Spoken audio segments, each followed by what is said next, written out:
I believed, and therefore have I spoken. Declare, and it is done. You are not just thinking, you are commanding. You are not just hoping, you are declaring. And every time you speak from truth, the universe listens. The word is not just what you speak, it's who you become. Before the world was shaped by hands, it was shaped by voice. Before creation took form, a declaration was made. Let there be. And there was.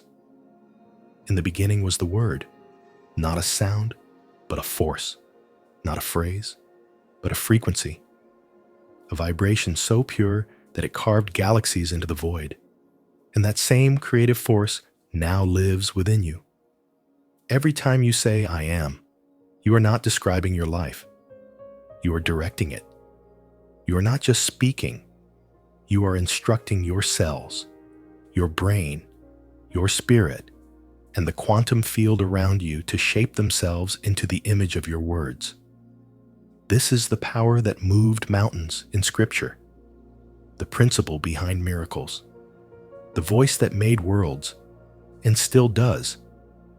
Modern science calls it neuroplasticity. Quantum theory calls it wave collapse.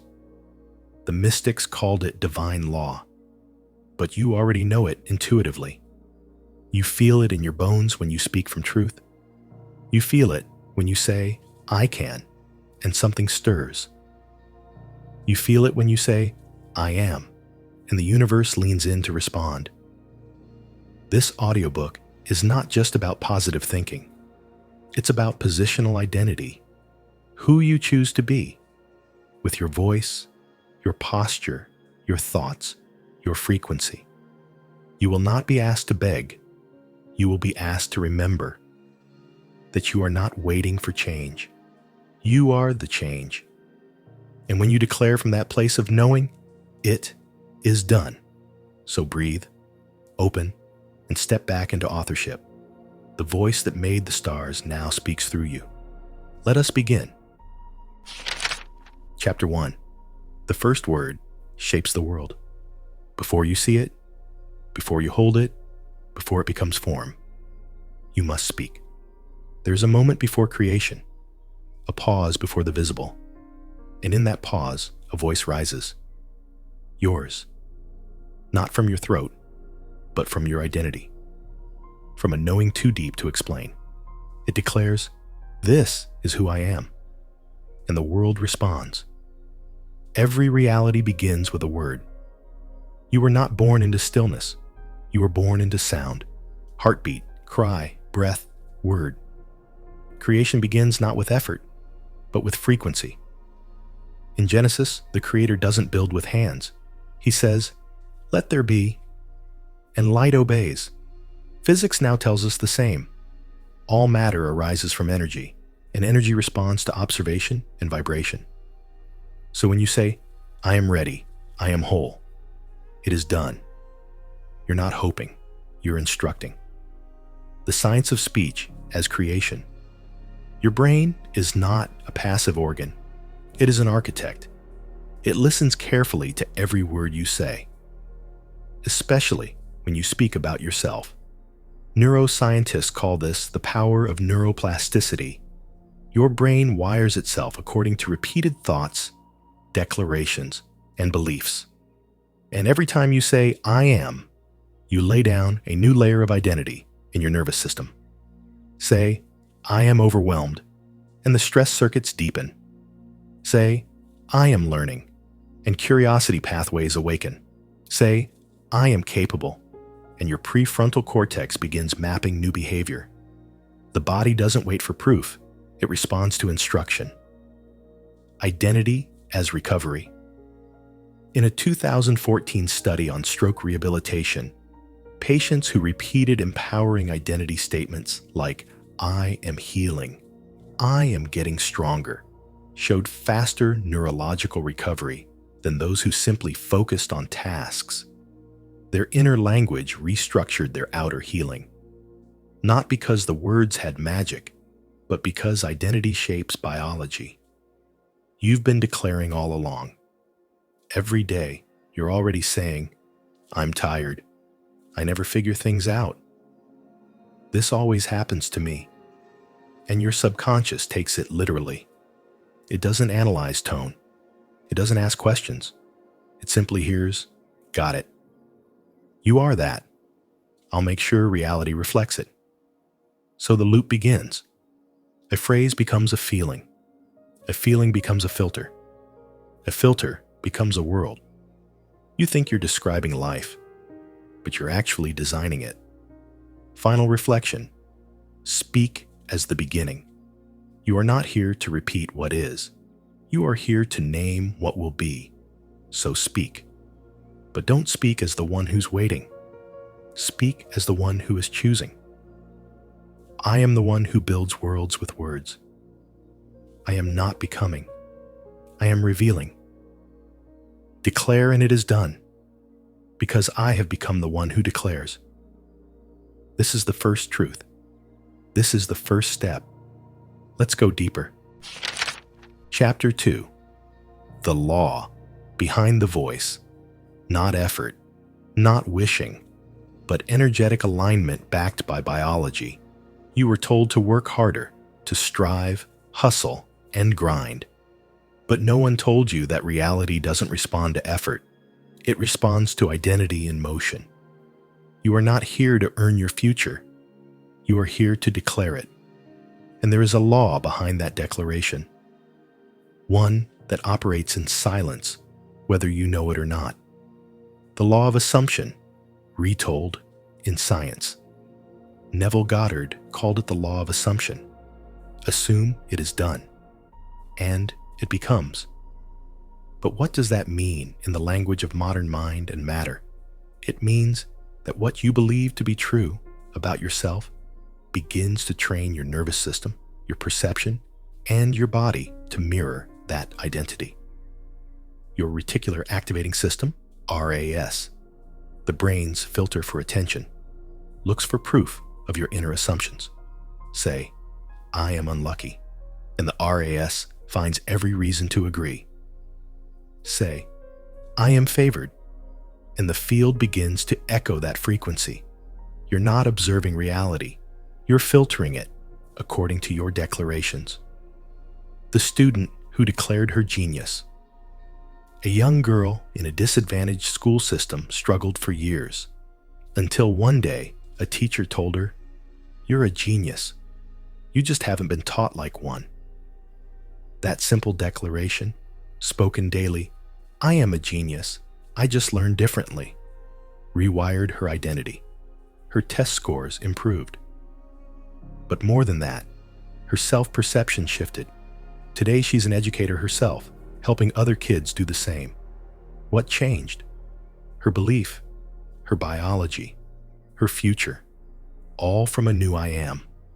Why empty affirmations fail?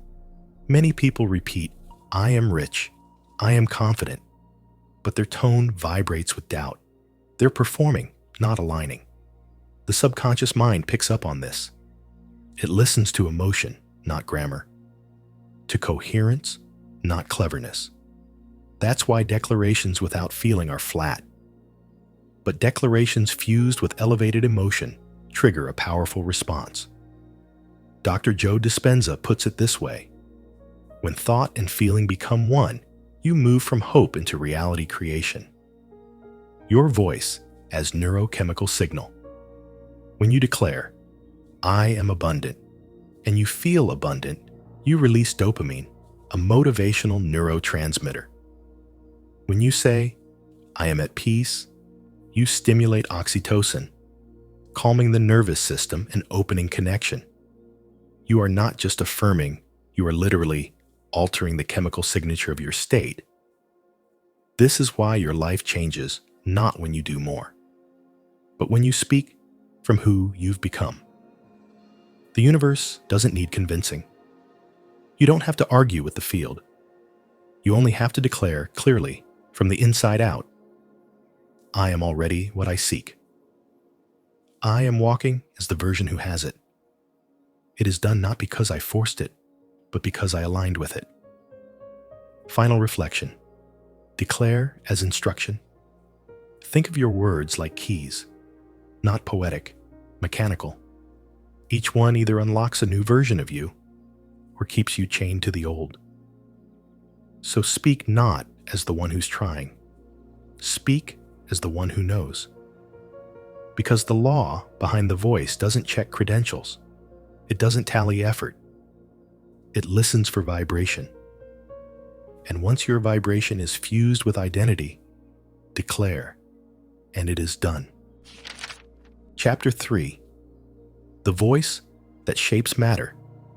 How vibration, biology, and intention weave invisible words into physical form. Your voice is not small. It is not mere sound. It is structure. What you speak into the unseen becomes architecture, a scaffold of possibility, a framework the world begins to build around. Words are not just air. They are instruction. Each time you speak with conviction, you emit a frequency. And frequency, as both mystics and physicists know, shapes matter. The ancient echo of the Word. In the beginning was the Word, and the Word was with God, and the Word was God, is more than Scripture.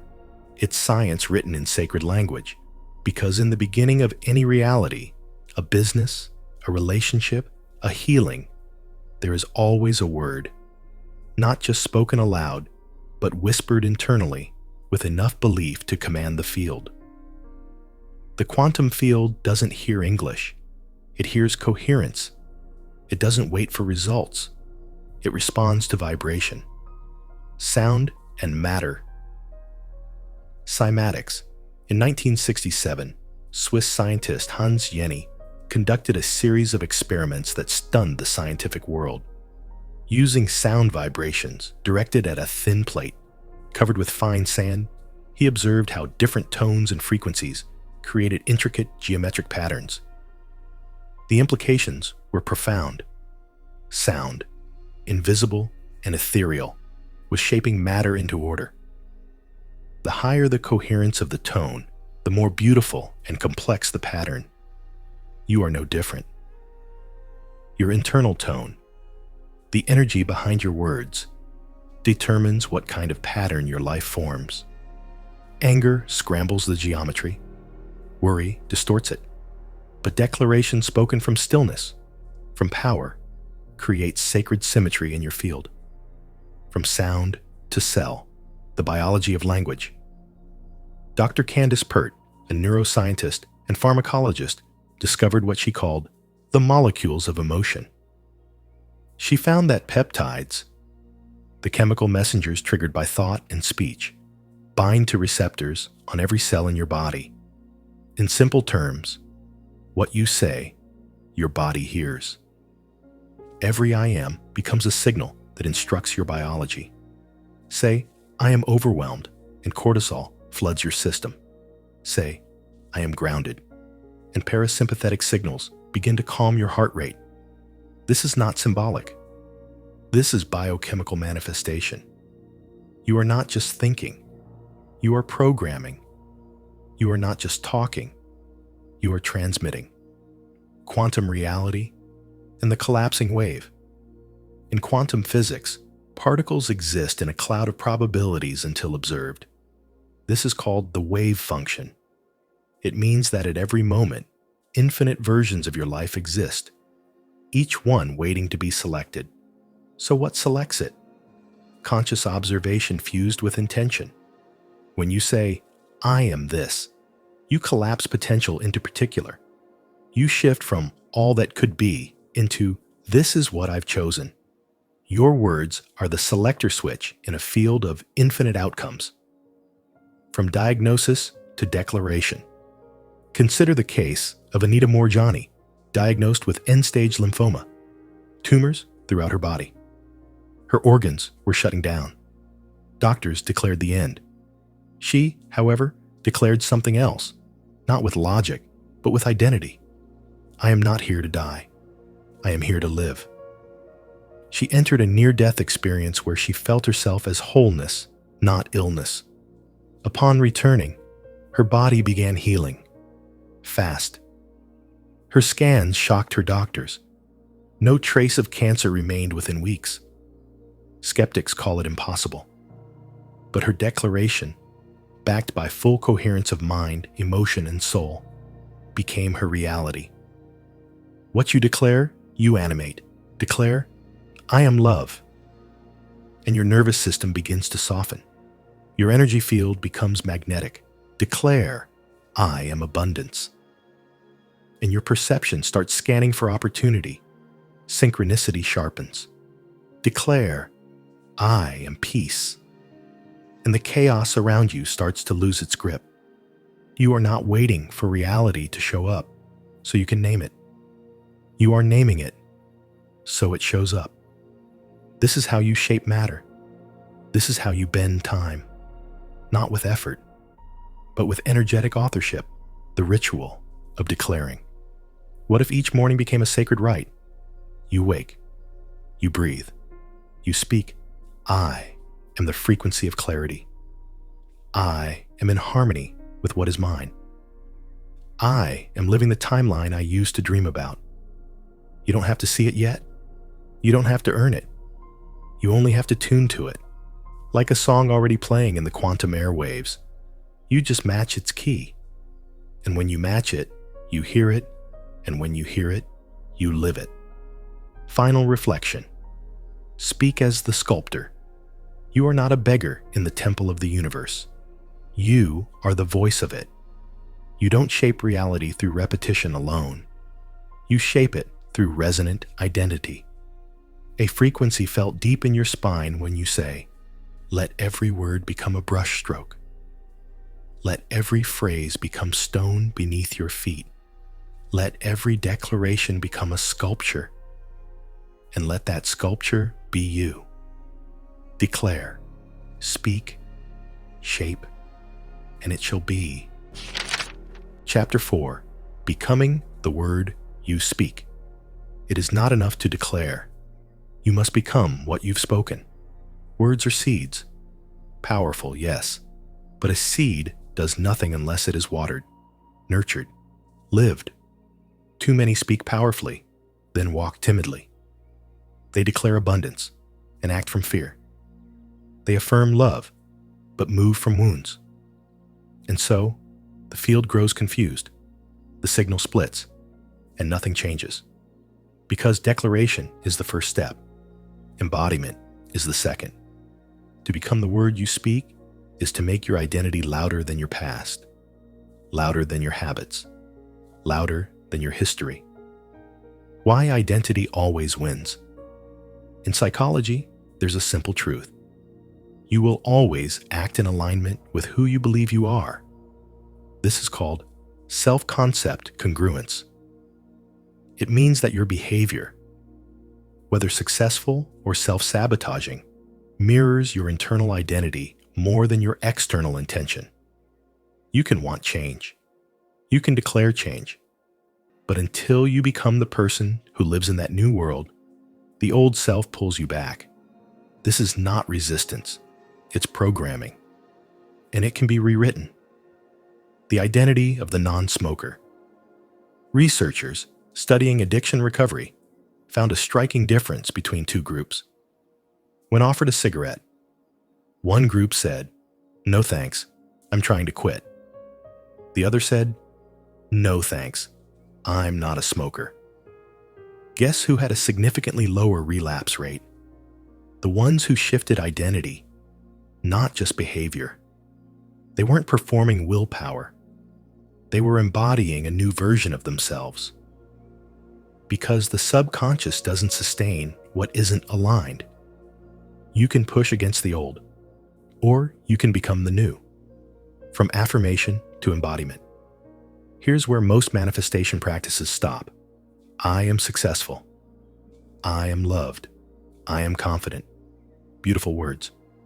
But what do your feet say? What does your posture declare? How do your choices speak? Embodiment is not performance. It's not pretending to be something you're not. It's allowing yourself to live as the version you've already declared. Daily embodiment ritual, the as if protocol.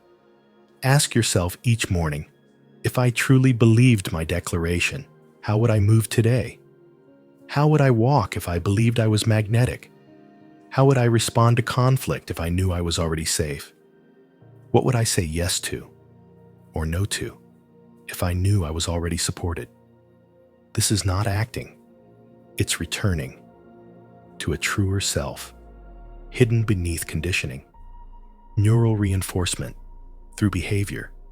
Each time you take an action that matches your new identity, you strengthen neural pathways in your brain. This is known as Hebbian learning.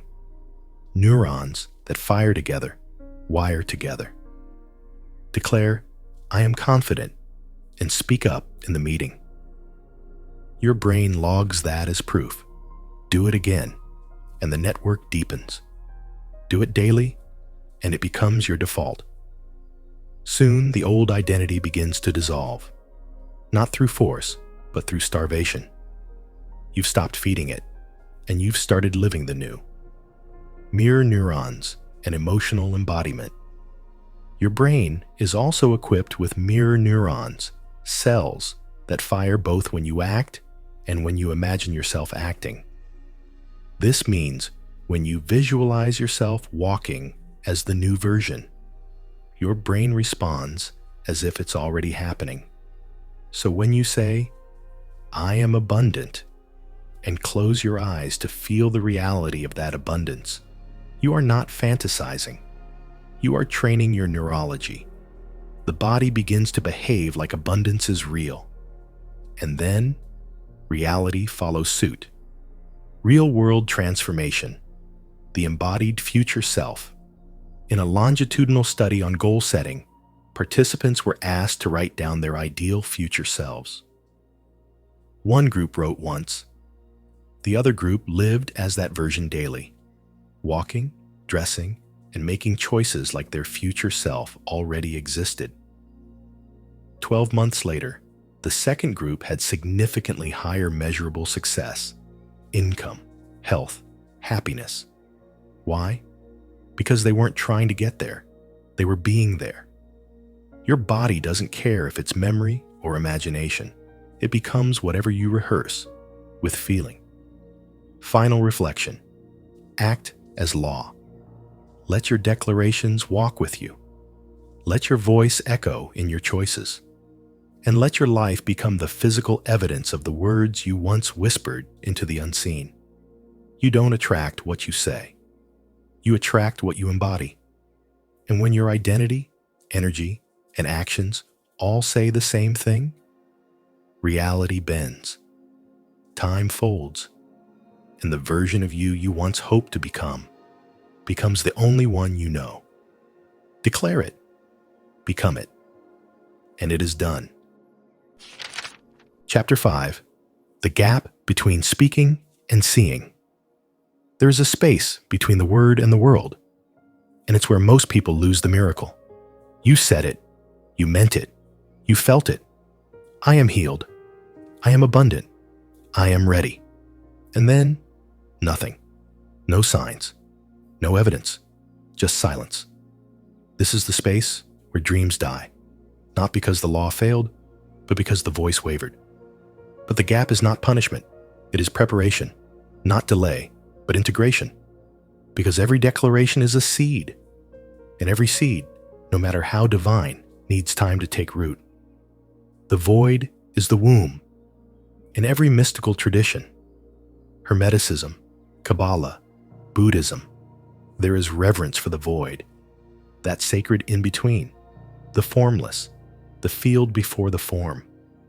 Creation is not instant, it is gestational. The same applies to your spoken reality. When you say, I am, you activate the field. But when you wait in stillness, you allow that field to organize itself around your identity. The silent activation of the brain. In neuroscience, change isn't visible the moment it begins. In fact, neural rewiring often happens below conscious awareness. In one UCLA study on habit change, participants showed increased neural activity in the basal ganglia weeks before they felt their behavior shift. They hadn't noticed anything working, But deep beneath the surface, their brain had already begun its transformation. This is the unseen miracle. Silence does not mean absence. Stillness does not mean stuck. It means integration is underway. Why most people sabotage in the gap? The moment doubt creeps in, most people panic. They redeclare from fear. They push. They try to fix what's already in motion. But this tells the subconscious, I don't believe what I just said. We are not safe to receive. And so, the identity resets. The timeline shifts. The process pauses, not because it failed, but because you interrupted the signal. Trust as a biological state. Faith is not just spiritual. It is neurological regulation. When you trust your declaration, your nervous system relaxes. Cortisol drops. The parasympathetic system activates, signaling safety. In this state, the body becomes more receptive. The mind becomes more intuitive. You are not just believing, you are becoming available. The more you hold the vibration of certainty, the more coherent your electromagnetic field becomes, and the more precisely the universe mirrors it. Philosophical integration, Lao Tzu, and the power of non-doing. The Tao Te Ching teaches, do nothing, and yet nothing is left undone. This is not laziness. It's energetic alignment. It means once you've spoken your truth, you release it, you live it, and you trust the universe to echo it in perfect rhythm. The effort is not in chasing the outcome. The effort is in remaining still enough not to contradict what you already declared.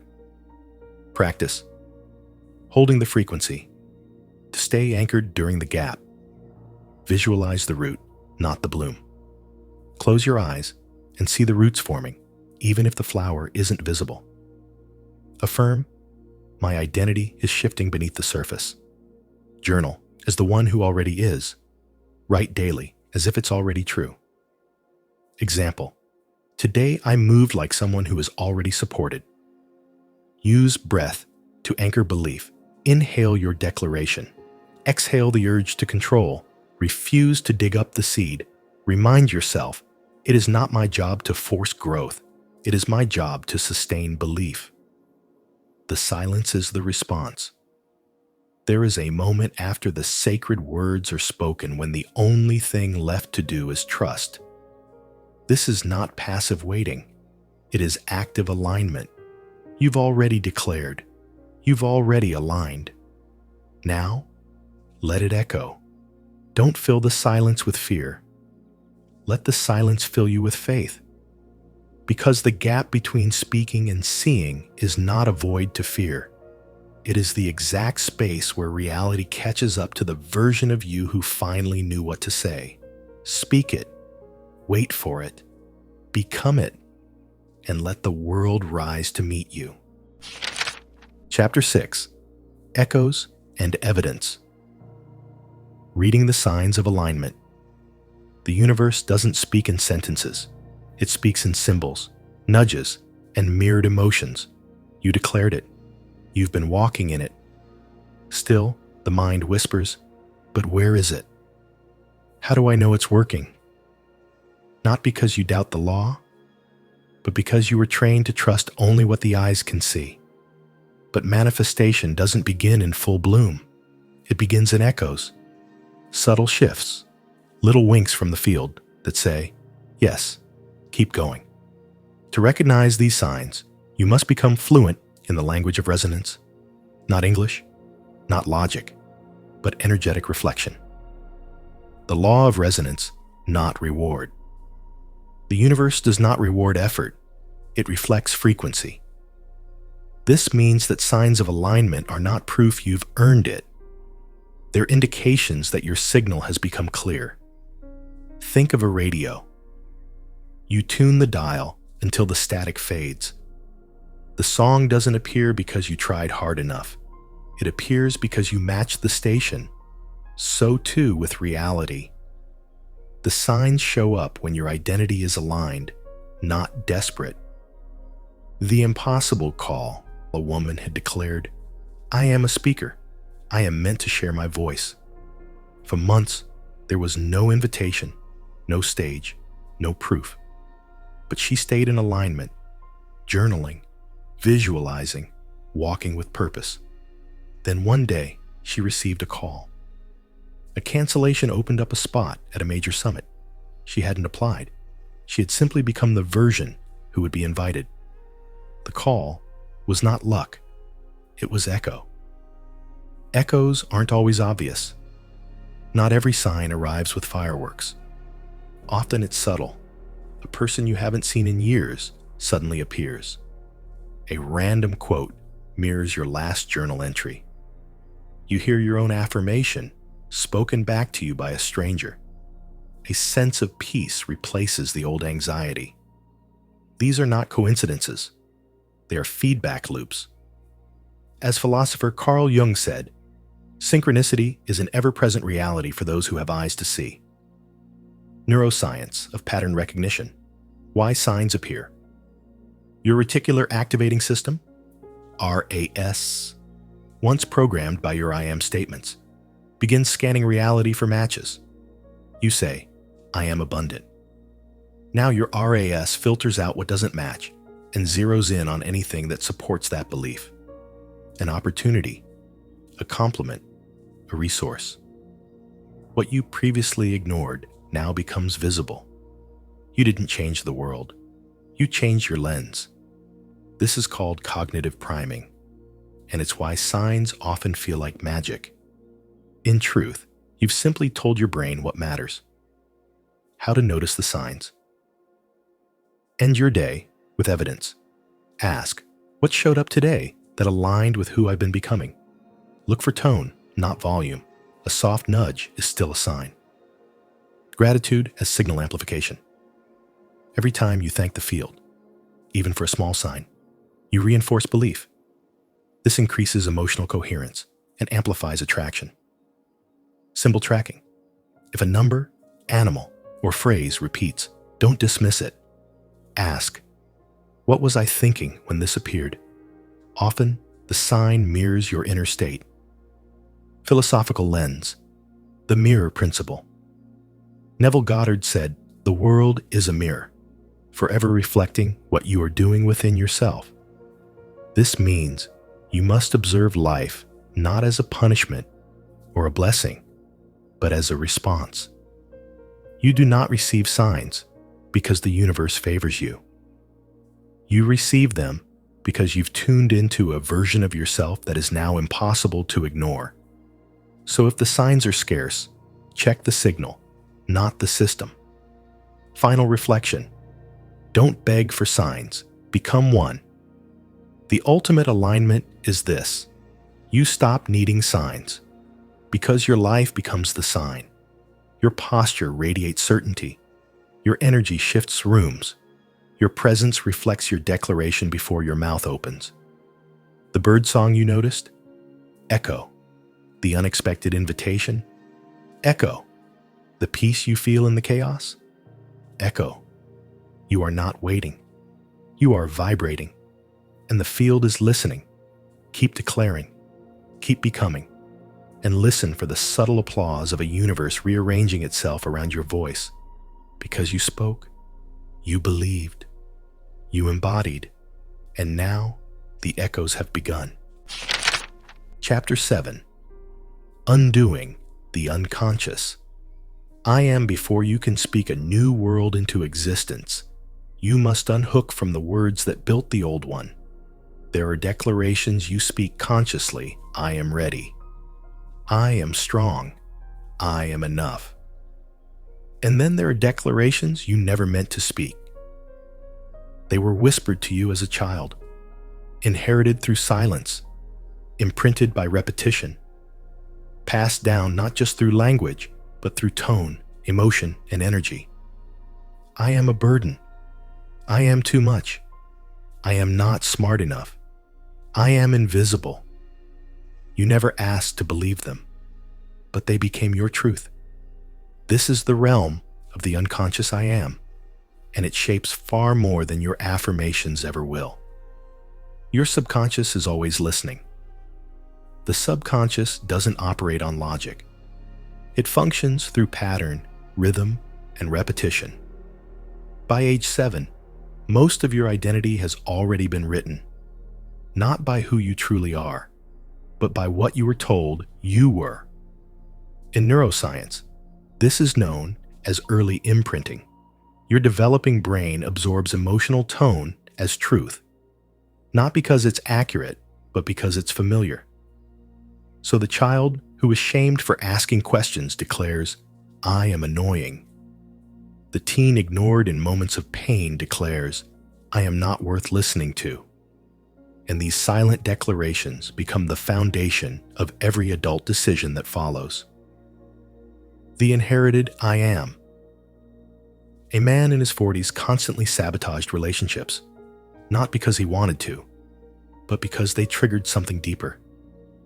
Through therapy and self-inquiry, he discovered a core belief: I am not lovable. It wasn't spoken directly. It was embedded in his father's absence, his mother's depression, the lack of eye contact, the constant emotional withdrawal. He wasn't trying to fail. He was just repeating an unconscious contract. Once he unearthed the false declaration, he began rewriting it, not with force, with awareness. I am learning to receive love. I am not broken. I was conditioned. I am safe to be seen. Over time, his relationships transformed. Not because he found someone new, but because he became someone new. Breaking the loop, from reaction to revelation. Your old declarations don't need to be destroyed. They need to be re-examined. Ask, where did this belief begin? Whose voice is this really? What was the emotional message I absorbed, even if no words were said? Once identified, you reclaim authorship. Because here's the truth. You are not your programming. You are the one who can rewrite it. The science of rewriting belief repetition changes the brain, but awareness rewires the pattern. In neuroplasticity, conscious attention directed at an old neural loop weakens its influence. This is called cognitive disassociation. Example: you catch yourself thinking, "I'm just not good with money." Instead of ignoring it, you pause. You bring it into the light. You say, "That's an old belief. I remember where it came from, but I choose something new." Then you speak, "I am learning to trust money. I am becoming financially wise." And each time you declare the new identity, you build new neural pathways, new emotional resonance, new outcomes. You're not erasing the past. You're updating the system, rewriting the silent declarations, the echo exercise. Write down the negative, I am statements you default to. For each one, ask, who did I hear this from? What experience planted it? The truth beneath. Flip the statement. Not to the perfect opposite, but to something believable and growing. Instead of, I am not enough, try, I am remembering that I've always been enough. Voice to body anchoring. Speak the new. I am allowed while placing a hand on your chest or belly. This anchors the new belief in your nervous system through touch and tone. Philosophical integration, Gnostic remembrance. Ancient Gnostic teaching spoke of a false self, a counterfeit identity formed by the world. Their message was not to fight the false self, but to remember the real one. You are not the illusion of the world. You are the spark of the divine, forgotten but not lost. Your unconscious I am may have been inherited, but your true I am is eternal. And every time you speak it, you remember who you were before the world told you otherwise. Final reflection. Rewrite yourself into truth. You don't need to hate your past self. You just need to understand her. You don't need to rage against the conditioning. You only need to see through it. Because now you know, you are the author. You are the rewriter. You are the living word. So speak softly to the old I am. Thank it for trying to protect you. And then, gently, declare something truer. I am not who they said I was. I am not who fear shaped me to be. I am who I decide, now, here, with clarity. And with that, the unconscious becomes conscious. The false dissolves. The real begins. Chapter 8. The Voice of the Body. When identity becomes chemistry, you may believe your declarations are only sound. But beneath every affirmation, your body is listening. Not metaphorically, biologically. The nervous system records your tone. Your hormones adjust to your language. Your immune system follows your beliefs. Because every I am is not just a thought. It is a chemical command. Your words don't live in the air. They live in your blood, in your muscle memory, in your breath. This is why identity is more than mental repetition. It is a full body signal. It is a living vibration. Your voice, your chemistry. Let's bring the science close. When you say, I am afraid, your brain doesn't evaluate whether it's true. It floods your body with cortisol, the stress hormone. Your heart rate increases. Your breathing becomes shallow. Your muscles tighten in anticipation of danger. Even if no danger exists, now say, I am safe. And your body begins to reverse the process. Oxytocin releases. The parasympathetic nervous system activates, initiating rest and restoration. The immune system strengthens. The mind clears. The difference wasn't a change in environment. It was a change in self-declaration. Emotions are chemistry in motion. Dr. Candace Pert, pioneer of the field of psychoneuroimmunology, discovered that emotions are not in your head. They are in your entire body. Your cells have receptors that absorb emotional peptides, chemical messengers released with every thought and spoken word. That means your body is responding to your I am statements before you're even fully conscious of what you said. You declare, I am anxious. Your body obeys, tightening, restricting, reacting. You declare, I am grounded. Your body opens. Even if your mind doesn't fully believe it yet, the chemistry begins shifting. And over time, that shift becomes your baseline. Reclaiming wholeness. Consider the story of a woman named Claire, diagnosed with chronic fatigue and anxiety. Doctors prescribed medication, but nothing changed. What began to shift things was an unusual prescription. A therapist invited her to speak new identity-based declarations every morning. I am restoring. I am vitality. I am safe in my body. She resisted at first. It felt fake. Her body didn't believe it.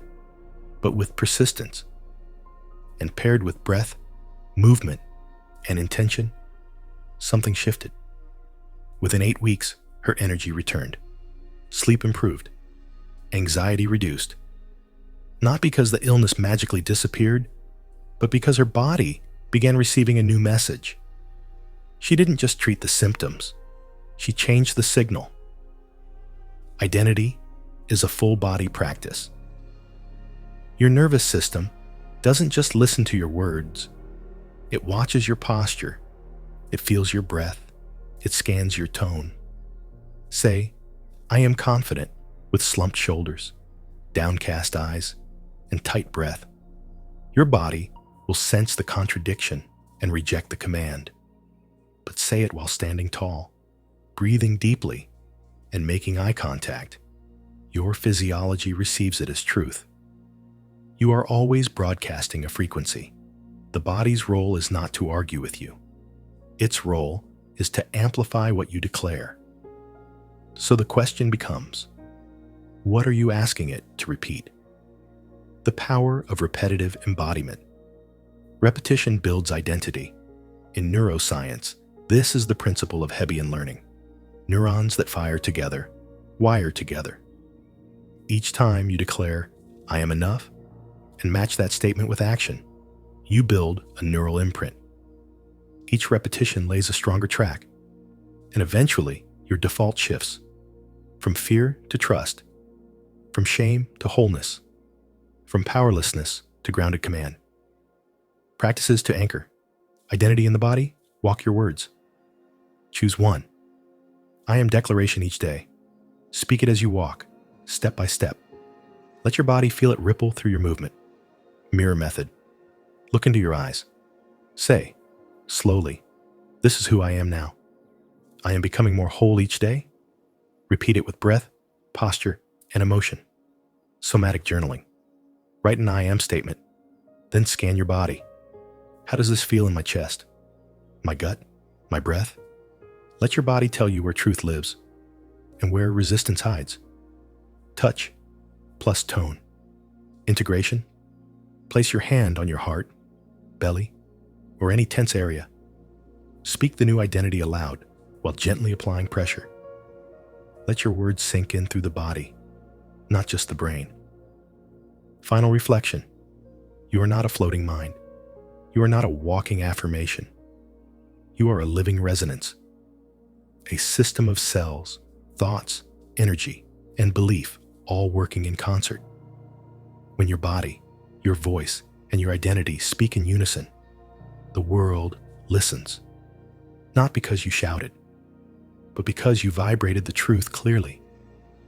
So from this moment forward, speak not just from the mind, but from the gut, from the spine, from the heart, because your body has always been the loudest part of your voice. Chapter 9, and so it is. Living the frequency, not chasing the outcome. There is a moment when you no longer speak to convince. You no longer declare to get. You no longer affirm to attract. You speak because it is who you are. You live because it is already done. This is the frequency of and so it is. Not a wish, not a performance, but a sacred surrender to the truth you've chosen and the self you've become. Wanting versus being. Most people speak from desire. They want more money. They want love. They want freedom. And yet, their energy says, I'm not there yet. I hope this works. I need this to complete me. This creates a vibrational gap, a mismatch between the frequency of desire and the identity of fulfillment. Wanting says, maybe one day. Being says, I already am. And the universe doesn't respond to wanting. It responds to vibrational certainty. Real life parallel. Becoming before, seeing Olympic athletes don't win gold because they train harder. They win because they train as the version of themselves who's already won. They don't say, I hope to win. They say, I am a champion, and I'm here to meet the moment. This is pre-living the result, not pretending, but rehearsing truth until it becomes embodied knowing. You must do the same. Declare it. Feel it. Walk in it before the world catches up. And when it does, it won't feel like a surprise. It will feel like recognition. The frequency of alreadiness. Alreadiness is a vibration. It's not arrogance. It's not delusion. It's resonance. When you carry yourself like someone who is already free, doors open. Not because you forced them, but because you aligned with the version of you that was always holding the key. You don't attract what you chase. You attract what you normalize. So make your future identity feel normal now. Speak as them. Decide as them. Move as them. And you'll collapse the timeline between vision and reality. Practice, living and so it is, pre-celebration ritual. Each morning, celebrate one thing you're manifesting, as if it has already happened. Say, I am so grateful this already unfolded. It feels natural, and so it is. Anchor, phrases. Throughout the day, Use simple anchor lines. I'm living the prayer I already spoke. I am inside the reality I asked for. And so it is. Inner peace. Test notice where you feel rushed, doubtful, or forceful. Pause. Ask, what would the version of me who already has this feel right now? Then shift into that frequency. Philosophical integration. The Tao of non-striving. Lao Tzu said, nature does not hurry, yet everything is accomplished. This is the vibration of, and so it is. It does not push. It does not plead. It simply unfolds. The seed does not strain to become the tree. It trusts the process written in its DNA. You are the same. The declaration is your seed. The embodiment is your watering. The stillness is your sunlight. And then, inevitably, the result emerges. Final reflection, you've declared. You've walked. You've remembered. Now let it unfold. You don't need to beg. You don't need to prove. You don't need to obsess over how or when. Your only job is to live the frequency you once longed for, as if it's already yours. Because it is. I am aligned. I am whole. I am now living what I spoke. And so it is. The echo after the word. The declaration has been spoken. The frequency has been tuned. And now there is only the echo. Not an echo that fades, but one that builds. A living ripple moving outward, touching the field, awakening the timeline that was waiting for you to say, I am this now. Because reality was never withholding. It was always responding. And the universe does not answer your wishes. It answers your identity. You began this journey with words, but it ends, not with more doing, but with being. You've remembered that your voice is more than sound. It's structure. That your thoughts are more than private noise. They are invitations. That your I am is not a hope. It's a blueprint, a signal to the quantum field, a command to your biology, and a return to your divine authorship. Now you know. You were never trying to become. You were only trying to remember. Remember the one who was always whole, who never needed fixing, only alignment, who didn't have to chase, only declare, and whose word, when spoken in truth, is already done. Let there be was never followed by doubt. It was followed by light. So speak and rest, affirm and walk, declare and become. Not because you're trying to convince the world, but because you've finally convinced yourself. This is your life now, a quiet knowing, a powerful stillness, a voice that no longer begs, but creates. No more rehearsing the past, no more waiting for proof, no more shrinking to match your history. From this moment forward, you are the proof. You are the evidence of the unseen, the embodiment of what once lived only in thought, the prayer, the echo, the word made real. So close your eyes now, not to disconnect, but to tune deeper. Let the final words ring, not just in your ears, but in your blood, your bones, your field. Declare, and it is done. I am that I am. And so it is.